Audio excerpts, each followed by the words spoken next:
My people, wonder shall never end. It don't happen again. Oh. No be small something. Many things they happen. Una know say they kidnap Akwa Okuku. My people everywhere na Akwa Okuku, Akwa Okuku, Akwa Okuku. Akwa Okuku matter not finish for grand oh.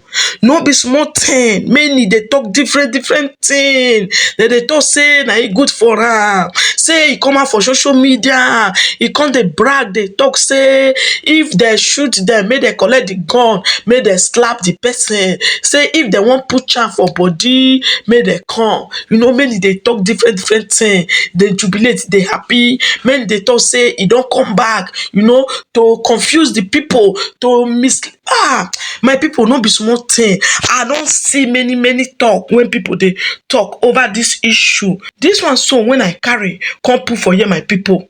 Now this one I choke me pass. Men I come here with this lady talk, and this lady wear masks, cover everywhere. They talk wetin won't talk, my people. This lady definitely expose Ekwa finish, my people. Hey, no be small something. Anytime when Ekwa Okuku take come back, Ekwa Okuku go find this lady. My people, as I cross this video, I was shocked to lights. I said, like, seriously? For social media, many they talk different things. They happy, may they buy Akwa Okuku for there. Now it good for them. Now it good. Shey, you don't they come and they talk different things. Akwa Okuku they carry people money. Different talk. Different talk, my people. May you not come be say I too talk, eh? Make una just watch this lady when cover her face, cover everywhere. They talk Akwa Okuku matter. Anytime when Akwa Okuku they come out, I talk am. Akwa Okuku go find this lady. Make una just watch the full video. Yes, I fed the amma. Makana Akwa Okuku I more respect. Oma okwu. Oma eme. Oh, a scammer. After all, oh Yahoo boy. On a mislead the youths. Yes. On a poor budo mother. Akwa Okuku a budo mother.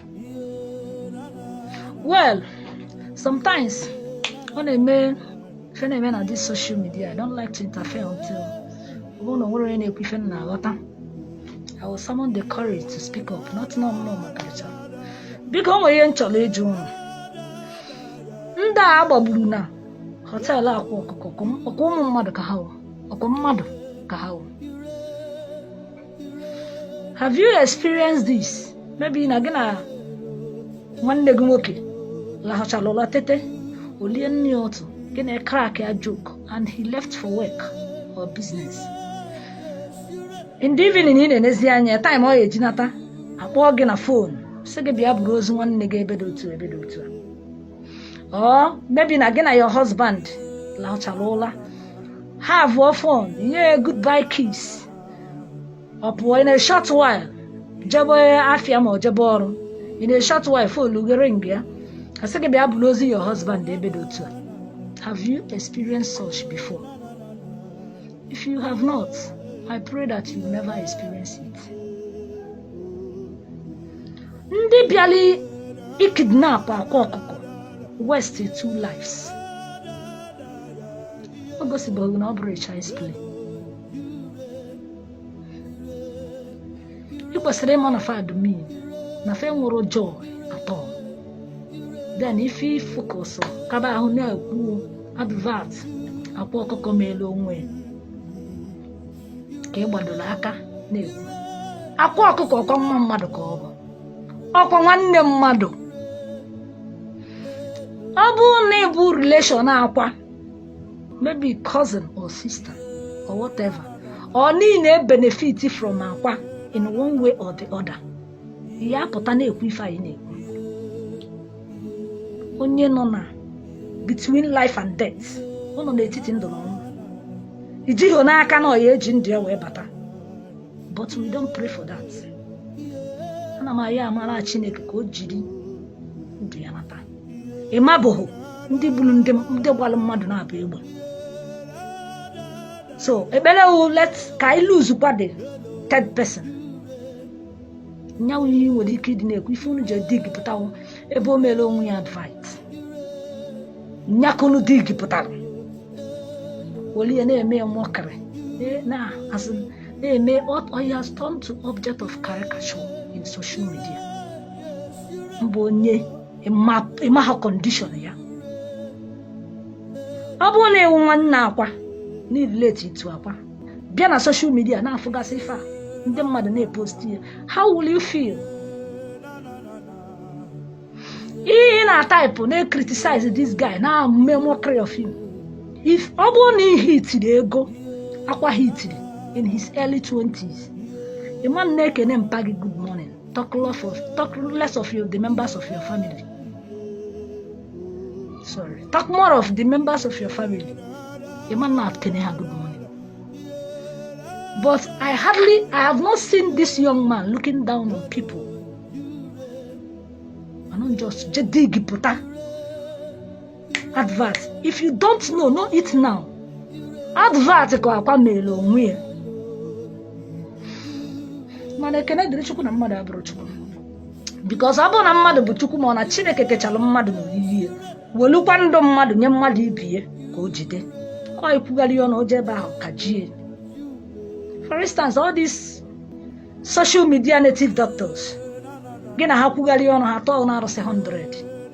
Or to show the level of the bitterness in their soul. Ọ bụ na ha ji ndụ ha ya aka jie. But I thank God for the grace of God. God ada judge otunsi a judge. Akwa Okuku na chie dị na mma. If you like, you take it. If you don't like, happier. Otu I see a judge, abụrụ otu Chukwu si a judge. If not, that grace dị ya n'ime aka Igbo pụgie. Mana enye gị ife sọrọ gugu wori eme. Chukwu ha etiri mmadụ anya ka mmadụ si etiri mmadụ anya. I fear you people.